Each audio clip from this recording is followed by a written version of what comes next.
Bonjour et bienvenue dans cette vidéo consacrée au mouvement à une dimension. Chaque jour, nous sommes entourés de mouvements. Certains sont complexes en 3 dimensions comme un ballon de foot dans les airs, mais d'autres sont beaucoup plus simples. Un mouvement qui se déroule uniquement sur une ligne droite, sans virage ni zigzag, comme par exemple une voiture sur une route parfaitement droite, ou encore un ascenseur qui monte et qui descend, ou par exemple une balle qu'on laisse tomber verticalement.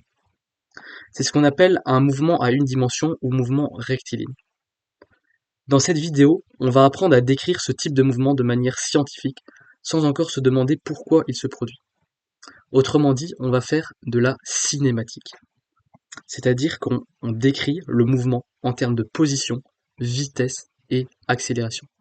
Ces trois notions sont vraiment clés dans les mouvements à une dimension. Donc on a la position, c'est où se trouve l'objet à un instant donné.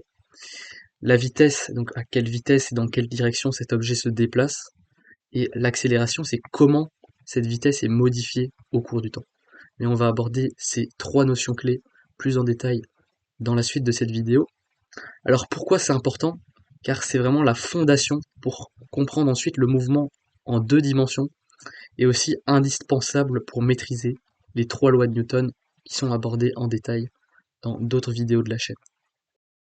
Voyons donc en détail ces 3 piliers du mouvement à une dimension, avec pour commencer cette notion de position, mais aussi de déplacement, donc en mouvement à une dimension. Tout d'abord, la position, qu'on nomme souvent x, c'est donc la coordonnée qui indique où se trouve un objet le long d'un axe, donc ici en l'occurrence l'axe horizontal, l'axe x. On choisit toujours une origine, donc un point 0, et une unité, des mètres, des centimètres, etc.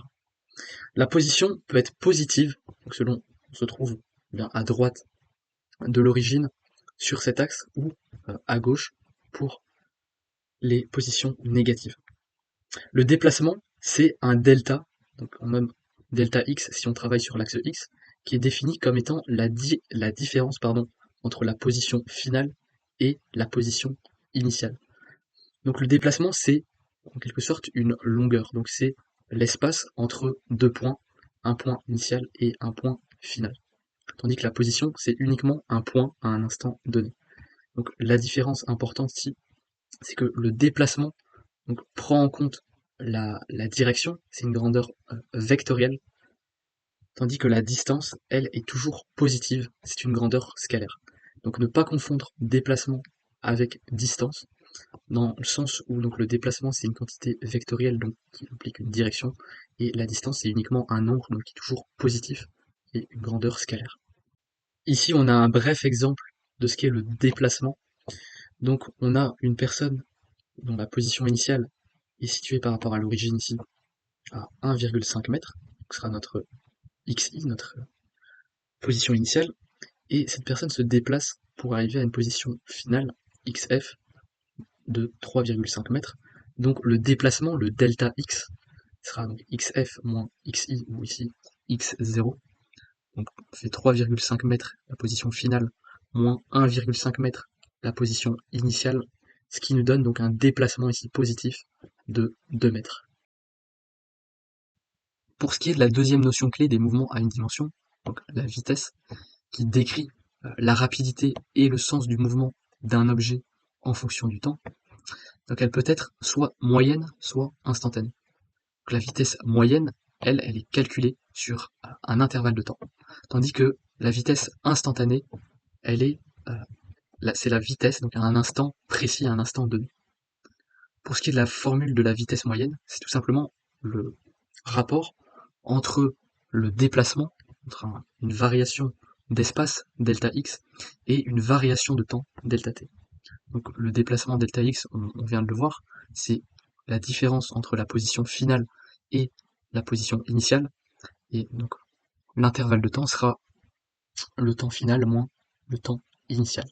Donc on a le déplacement, et delta t, la durée du déplacement. Donc le déplacement s'exprime en mètres et la durée en secondes. On aura donc des unités de mètres par seconde pour ce qui est de la vitesse. Le signe de cette vitesse moyenne va indiquer le sens du mouvement. Donc si cette vitesse moyenne est strictement positive, eh bien le mouvement sera dirigé vers la droite, tandis que si elle est négative, et bien le mouvement sera vers la gauche. Donc par exemple, une personne qui passe de 1,5 m à 3,5 m en 4 secondes, pour calculer sa vitesse moyenne, donc au cours de ces 4 secondes, eh bien on va effectuer le calcul du déplacement, donc 3,5 m moins 1,5 m, ce qui nous donne 2 mètres, qu'on divise par la durée totale du déplacement, à savoir 4 secondes, ce qui nous donne donc 0,5 m par seconde comme vitesse moyenne. Et il est souvent utile d'illustrer ça avec un graphique, ici, graphique du déplacement parcouru en fonction du temps. Il faut savoir que sur un graphique position-temps, la vitesse correspond à la pente de la courbe. Donc si on vous donne un graphique position en fonction du temps, pour déterminer la vitesse, il suffit de calculer la pente de la droite. Donc il s'agit d'une droite affine. Plus la pente sera grande, plus la vitesse sera élevée. Et on voit ici sur le graphique orange qu'on a une ligne droite. Donc on a 3 secondes comme ça qui s'écoulent sans déplacement. Puis de la 3e seconde à la 6e seconde, on voit la même vitesse ici que sur le graphe bleu. Donc il y a un déplacement de 2 mètres. Donc ici on voit la distance parcourue 2 mètres en 3 secondes. Et puis on voit que de la 6e à la 9e seconde, la vitesse est moins élevée, puisque la pente, on peut tout de suite voir que la pente est moins grande, donc la vitesse sera moins élevée, et on voit qu'il y a 1 mètre qui a été parcouru pendant ce laps de temps de 3 secondes. Voyons maintenant le 3e pilier des mouvements à une dimension, à savoir l'accélération. L'accélération mesure la variation de la vitesse d'un objet en fonction du temps. Donc si la vitesse augmente, l'accélération sera positive, tandis que si la vitesse diminue, l'accélération sera négative. On aura alors affaire à une décélération. En une dimension, le signe indique donc la direction de l'accélération par rapport à l'axe choisi. Et l'accélération moyenne se définit mathématiquement comme le rapport entre une variation de vitesse et une variation de temps. Donc la variation de vitesse sera la vitesse finale moins la vitesse initiale, et l'intervalle de temps sera encore donc, le temps final moins le temps initial. L'unité de l'accélération, donc SI, utilisée dans le système international, sera les mètres par seconde au carré. Parce que au numérateur, on a des mètres par seconde, exprimés par la vitesse, et on a au dénominateur des secondes, donc on aura des mètres par seconde au carré. Donc par exemple, si on a une voiture qui passe de 5 mètres par seconde à un instant initial à 15 mètres par seconde à un instant final, donc sur un intervalle de temps donné par 4 secondes, si on calcule l'accélération moyenne, on aura donc 15 mètres par seconde moins la vitesse initiale 5 mètres par seconde, ce qui nous donne 10 mètres par seconde, divisé par l'intervalle de temps de 4 secondes, ça nous donne une accélération moyenne sur cet intervalle de temps de 2,50 mètres par seconde au carré. Et ici encore, si on effectue un graphique, cette fois de la vitesse en fonction du temps, on aura encore une droite affine dont la pente représente l'accélération. Donc sur un graphique vitesse-temps, l'accélération correspond à la pente de la courbe. Si la pente est nulle, le mouvement est à vitesse constante, puisque donc si la pente est nulle, l'accélération est nulle, donc le mouvement est à vitesse constante. Si la pente est positive, comme sur cet exemple graphique ici, on aura affaire à une accélération, comme ici avec l'accélération de 2,5 mètres par seconde au carré, ce qui signifie que chaque seconde, en fait, la vitesse de la voiture augmente d'une vitesse de 2,5 mètres par seconde. Et à l'inverse, si on avait une pente négative, donc une droite qui fait comme ça, là on aurait affaire à une voiture par exemple qui freine, donc à une décélération. Voilà, une fois qu'on a expliqué les 3 grands piliers des mouvements à une dimension, à savoir position, déplacement, vitesse et accélération, on va pouvoir s'attaquer aux mouvements rectilignes uniformes, donc les MRU.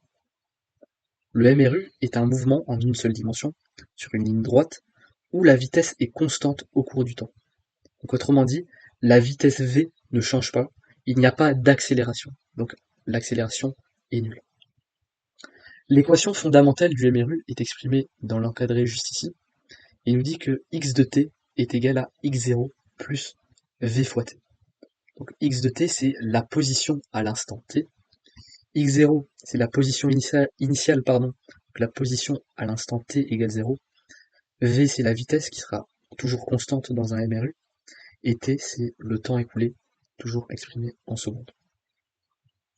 On a encore ici cette notion de déplacement, donc ce delta x, si on utilise comme référence l'axe des x, donc entre une position à un instant t2 et une position à un instant t1, qui peut s'exprimer également comme ceci, donc le déplacement sera égal à la vitesse fois la durée de ce déplacement, donc t2 moins t1, puisqu'on a bien sûr qu'une vitesse, si on isole v, c'est un déplacement sur un intervalle de temps.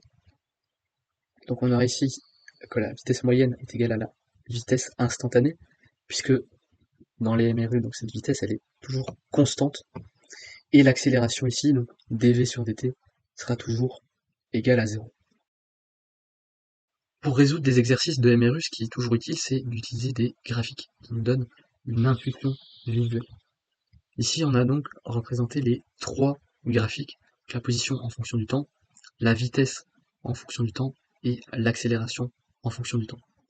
Pour un MRU, l'accélération en fonction du temps, c'est tout simplement tout le temps 0, d'où la présence de cette ligne bleue ici qui est toujours sur l'axe X, donc en position 0.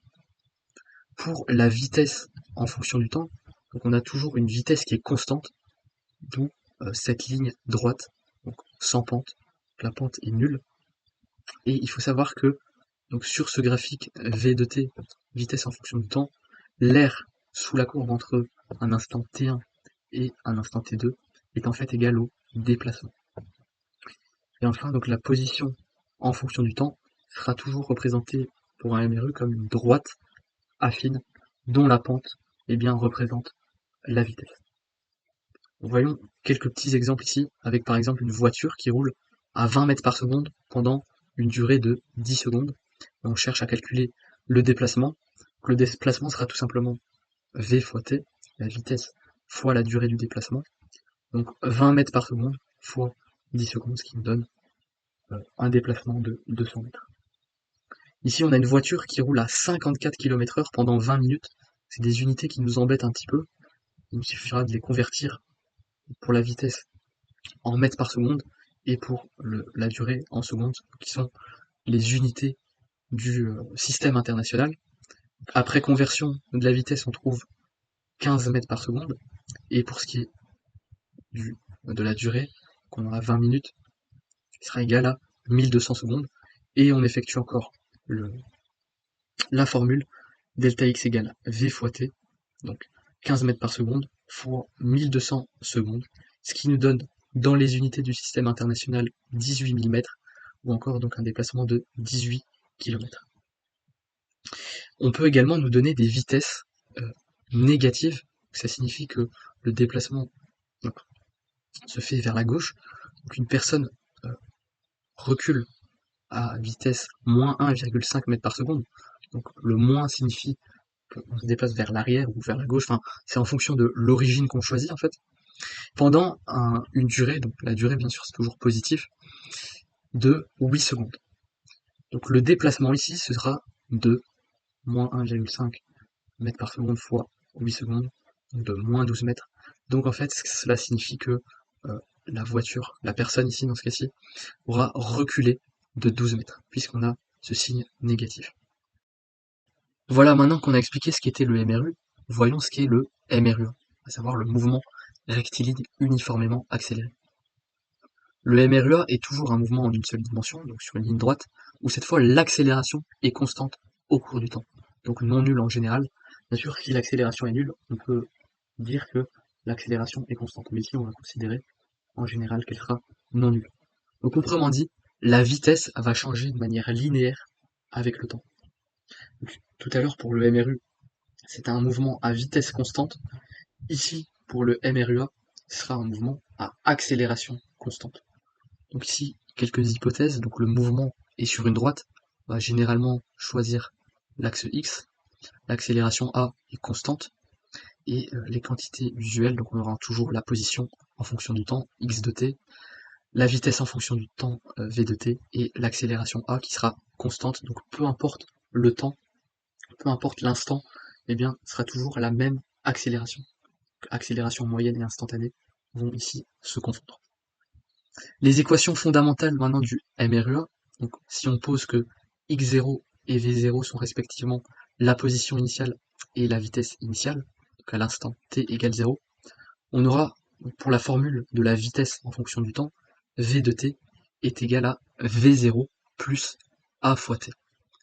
Pour ce qui est de la position en fonction du temps, on aura x de t qui est égal à x0 plus v0 fois t plus 1 demi at carré. Donc on peut toujours vérifier que les unités sont cohérentes en effectuant ce qu'on appelle l'analyse dimensionnelle. Par exemple pour la position en fonction du temps qui s'exprime en mètres, on vérifie que dans le membre de droite, les unités sont aussi des mètres. Donc, x0 c'est une position, donc bien sûr sera des mètres. Une vitesse fois un temps, ça nous donne également des mètres. Et ici une accélération, donc exprimée en mètres par seconde au carré, fois un temps au carré, donc fois des secondes au carré, on aura bien aussi des mètres. Donc on additionne des mètres avec des mètres avec des mètres. Ça nous donne bien sûr des mètres dans le membre de droite. Et enfin, une relation aussi importante, donc qui s'exprime sans la variable temporelle, c'est donc la relation vitesse-position, qui nous dit que v carré est égal à v0 au carré plus 2a fois, entre parenthèses, x moins x0. Pour information, et on y reviendra plus en détail dans une autre vidéo, mais pour obtenir l'équation de la vitesse en fonction du temps, donc v de t égale à v0 plus a fois t, on intègre en fait l'équation de l'accélération qui est en fait égale à la dérivée de v par rapport au temps.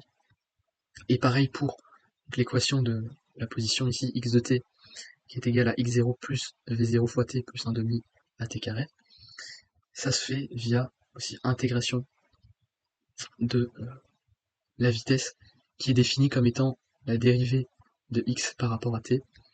Et lorsqu'on élimine t entre v de t et x de t, bien cela nous donne la relation v carré est égal à v0 carré plus 2a fois x moins x0. Donc ça c'est un peu à titre informatif pour savoir comment en fait on aboutit à ces formules. Mais si besoin, je pourrais expliquer le détail de cet aboutissement dans une autre vidéo. On utilise ici encore des graphiques pour nous donner une intuition visuelle, la position en fonction du temps, la vitesse en fonction du temps et l'accélération en fonction du temps. Donc on voit ici, accélération en fonction du temps, une droite horizontale qui nous indique que, donc point MRUA, l'accélération est constante. Pour la vitesse en fonction du temps, on aura ici une droite affine, donc une relation linéaire entre vitesse et temps, et la pente de cette droite, qui peut être positive ou négative, eh bien, nous indique l'accélération. Donc la pente est égale à l'accélération. Et pour le graphique de la position en fonction du temps, dans le cadre d'un MRUA, on aura cette forme parabolique qui peut être dirigée dans ce sens-là ou bien dans l'autre sens. Et on voit que c'est une parabole car il y a un terme en t carré, ici, at carré sur 2. Sur un graphique vitesse-temps, donc ici le deuxième graphique en vert, l'air sous la courbe entre un instant t1 et t2 est égal à la variation de position, le déplacement delta x, et sur un graphique accélération temps, le troisième graphique ici en bleu, l'air sera la variation de vitesse delta v.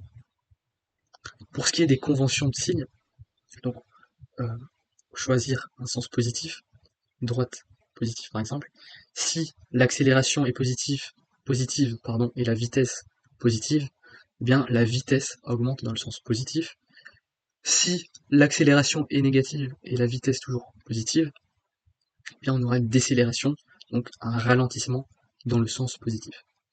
Alors attention, accélération négative n'est pas forcément égale au déplacement en sens négatif, c'est la variation de la vitesse qui importe ici. Maintenant, voyons quelques exemples pour illustrer le MRUA, avec une voiture qui démarre au repos, donc vitesse initiale égale 0, avec une accélération de 2,5 mètres par seconde au carré. Donc, à chaque seconde, la voiture gagne 2,5 mètres par seconde en vitesse, pendant un temps de 8 secondes. Donc, avec notre formule de la vitesse, v égale v0 plus a fois t, donc v0 c'est 0, notre accélération constante sera 2,5 mètres par seconde au carré, fois le temps ici, qui est de 8 secondes, ce qui nous donne une vitesse, donc après 8 secondes, de 20 mètres par seconde, et une distance parcourue, donc x moins x0, qui est égal à v0 fois t plus 1 demi at carré. On voit ici qu'on a juste balancé entre guillemets le x0 qui était dans le membre de droite, ici dans le membre de gauche de l'équation, pour trouver donc la distance, l'intervalle d'espace qui a été parcouru. Donc le v0 ici vaut toujours 0, et donc 1 demi fois at carré, a c'est constant, c'est 2,5 mètres par seconde au carré, et ici donc on a le t au carré, 8 secondes au carré, ce qui va nous donner 64, et donc un déplacement qui vaut ici 80 mètres. Deuxième exemple avec une décélération cette fois, donc une voiture qui a une vitesse initiale non nulle, pour cet exemple, avec 25 mètres par seconde, et cette voiture elle freine avec une accélération, une décélération plutôt, de moins 5 mètres par seconde au carré. On cherche à trouver le temps pour s'arrêter et la distance d'arrêt. Tout d'abord, pour s'arrêter, il faut résoudre l'équation de la vitesse v égale v0 plus a fois t, et l'égaler à 0, puisqu'on cherche le moment où la voiture s'arrête, donc où la vitesse, à un instant t, sera égale à 0. Et cet instant t, donc, on isole tout simplement le t dans l'équation, ce qui nous donne donc t égale moins v0 sur a, ce qui nous donne donc, au final, un temps, donc le temps d'arrêt de 5 secondes. La distance maintenant, eh bien, on peut utiliser l'équation v carré est égal à v0 carré plus 2a fois delta x, avec ici encore v égale 0, puisque c'est le moment où la voiture s'arrête, enfin la distance après laquelle la vitesse est nulle. Donc on égale ça à 0, ce qui nous donne ici, en remplaçant avec les nombres donnés, 25 au carré plus 2 fois moins 5, moins 5 c'est notre décélération ici, fois delta x, qui est la valeur qu'on cherche. Donc on isole delta x, ce qui nous donne 625 divisé par 10, ce qui nous donne donc une distance d'arrêt de 62,5 mètres. Et pour ce troisième exemple, on cherche à trouver une accélération ici, d'un véhicule qui passe d'une vitesse initiale de 15 mètres par seconde à une vitesse de 30 mètres par seconde sur un déplacement de 120 mètres. On cherche à trouver l'accélération. On va ici encore utiliser la formule qui est indépendante du temps. V carré est égal à V0 carré plus 2A fois delta x. On isole tout simplement A, ce qui nous donne au numérateur V carré moins V0 carré sur 2 fois delta x. Donc V carré, c'est ici, c'est donné ici, pardon, 30 mètres par seconde. V0, c'est 15, c'est donné ici 15 mètres par seconde. On n'oublie pas bien sûr de mettre au carré, on fait la différence. Et ici on a 2 fois le déplacement, qui est de 120 mètres. Donc au final, on aura 675 divisé par 240, ce qui va nous donner une accélération de 2,8125 mètres par seconde au carré. On arrive enfin à la conclusion de cette vidéo, des mouvements à une dimension. Le mouvement est entièrement décrit le long d'un seul axe. On ne s'occupe que de la position, de la vitesse et de l'accélération projetée sur cet axe. La position x de t indique où se trouve l'objet par rapport à une origine choisie. Le déplacement delta x, c'est la différence entre deux positions, une position finale et une position initiale, avec un signe plus ou moins qui traduit le sens par rapport à l'origine choisie. Une vitesse v de t, donc le rythme en fait auquel la position change, qui peut être positive, négative ou nulle, et une accélération a de t, qui est définie comme étant le rythme auquel la vitesse change. Si elle est positive, on a une accélération dans le sens du mouvement, et si cette accélération est négative, on aura affaire à une décélération, donc en fait le mouvement est ralenti. On a abordé deux cas idéaux, donc le MRU, mouvement rectiligne uniforme, la vitesse est constante, l'accélération est nulle, et le MRUA, mouvement rectiligne uniformément accéléré, là l'accélération est constante et la vitesse varie manière linéaire au cours du temps.